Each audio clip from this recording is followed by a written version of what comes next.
సంక్రాంతి పండుగ అనగానే తెలుగువారి ఇళ్లలో ఖచ్చితంగా పిండి వంటలు తయారవుతాయి.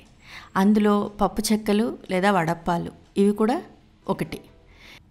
ఈ పప్పు చెక్కలు క్రిస్పీగా కరకరలాడుతూ కొంచెం ఎక్కువ రోజులు నిలవ ఉండేటట్టుగా ఎలా చేసుకోవాలో చూద్దామండి. సింపుల్గా మన దగ్గర అవైలబుల్గా ఉండే రైస్ ఫ్లోర్ బియ్య పిండితో చేసుకుంటాము. ఎప్పుడు కావాలంటే అప్పుడు ఈజీగా చేసేసుకోవచ్చు. హాయ్ ఫ్రెండ్స్, ఈజీ వెజ్ రెసిపీస్కి తిరిగి స్వాగతం. ఈ పప్పు చెక్కలు చేసుకోవడానికి మనకి 1 కప్ రైస్ ఫ్లోర్ కావాలి. రుచికి సరిపడా ఉప్పు, 1 టీ స్పూన్ కారము, కలర్ కోసం కావాలంటే ఇంకొంచెం వేసుకోవచ్చు, 1/4 టీ స్పూన్ పసుపు, 1 టేబుల్ స్పూన్ పల్లీలు, 1 టేబుల్ స్పూన్ శనగపప్పు, పచ్చిపప్పు అంటారు అది. ఈ రెండింటిని ముందర కొంచెం సేపు నానపెట్టుకోవాలి. ఒక 1/2 అవర్ టు 1 అవర్ నానపెట్టుకుంటే బాగుంటుంది. నీళ్లు వేసి నిండుగా నీళ్లు పోసుకొని ఒక 1/2 అవర్ నుంచి 1 అవర్ పాటు నానబెట్టుకోవాలి. ఇప్పుడు పిండి కలపడం చూద్దాం.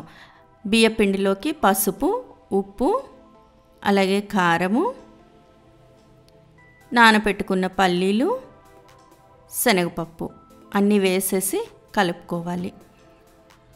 ఈ రైస్ ఫ్లోరు నేను రెడీమేడ్ది వాడుతున్నానండి. అంటే మనకి స్టోర్స్లో మామూలు గ్రాసరీ షాప్స్లో దొరికే రైస్ ఫ్లోర్ వాడుతున్నాను. ఫ్లోర్ మిల్ దగ్గరగా ఉంటే బియ్యం తీసుకొని వెళ్ళి కూడా మనం రైస్ ఫ్లోర్ చేయించుకోవచ్చు, అది కూడా బాగుంటుంది. కొంచెం కొంచెం నీళ్లు వేస్తూ చపాతీ పిండిలాగా గట్టిగా కలుపుకోవాలి. చిన్నగా మర్దన చేస్తూ కూడా కలపాలండి, అప్పుడు క్రిస్ప్గా వస్తాయి. అండ్ కొద్ది రోజులు మనకి ఎక్కువ రోజులు నిలవ ఉంటాయి, నూనె పీల్చుకోకుండా కూడా ఉంటాయి.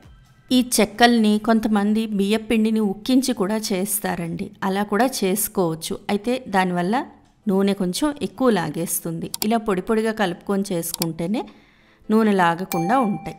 ఇలా పూర్తిగా పిండి కలిపేసిన తర్వాత దాని మీద క్లాత్ వేసి ఒక 10-15 మినిట్స్ అలా వదిలేసేయాలి, అలా ఉంచేసేయాలి. అలా ఉంచిన తర్వాత చిన్న చిన్న ఉండలు చేసి పక్కన పెట్టుకోవాలి.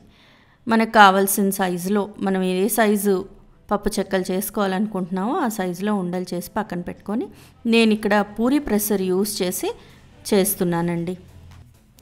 పూరీ ప్రెషర్కి ఆయిల్ ప్యాకెట్ కానీ మిల్క్ ప్యాకెట్ కానీ లేదా ఏదైనా థిక్గా ఉండే కవర్ కానీ వేసేసి 2 పక్కల ఆయిల్ అప్లై చేసి చిన్న ఉండ దాన్ని మీద పెట్టి కింద బేస్ మీద పెట్టి పైనుంచి దాన్ని ఇలా ప్రెస్ చేసేస్తే పప్పు చెక్కలు రెడీ అయిపోతాయండి.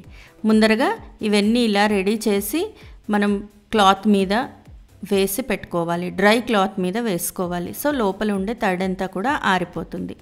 ఇలా చేత్తో తీసేసుకుంటే వచ్చేస్తాయి చక్కగా. నూనె బాగా వేడి చేసుకొని ఈ వేడిగా కాగిన నూనెలో ఒక్కొక్కటిగా చిన్నగా స్లోగా వేసేసుకోవాలి. లో ఫ్లేమ్లో మాత్రమే కాల్చుకోవాలండి, పొరపాటున కూడా ఫ్లేమ్ని పెంచొద్దు. వీటిని వేయించడానికి మనకి కొంచెం ఓపిక కావాలి, ఎందుకంటే లో ఫ్లేమ్లో వేయించాలి, కొంచెం ఎక్కువ టైం పడతాయి. ఇలా లో ఫ్లేమ్లో చక్కగా నూనె నుంచి అవి పైకి తేలేదాకా వేయించాలి. వేయించిన తర్వాత ఇలా తీసేసి పేపర్ మీద వేసేస్తే అది అబ్జార్బ్ చేసుకున్న ఆయిల్ అంతా కూడా వెళ్ళిపోతుంది. ఇంతే, ఇలాగే మిగతా పిండి అంతా చేసేసుకోవడమే. ఇంత సింపుల్గా పప్పు చెక్కలు రెడీ అయిపోతాయి. ఈ పండగకి మీరు ట్రై చేస్తారనుకుంటున్నాను ఫ్రెండ్స్. మీరు ట్రై చేయండి, మీ ఇంట్లో వాళ్ళకి టేస్ట్ చేసి చూపించండి. ఎలా వచ్చిందో నాకు కామెంట్ బాక్స్లో కామెంట్ చేయండి. ఇవి క్రిస్పీగా తయారవుతాయి కాబట్టి ఎయిర్ టైట్ డబ్బాలో పెట్టి ఉంచితే నెల రోజుల దాకా కూడా నిలవ ఉంటాయి.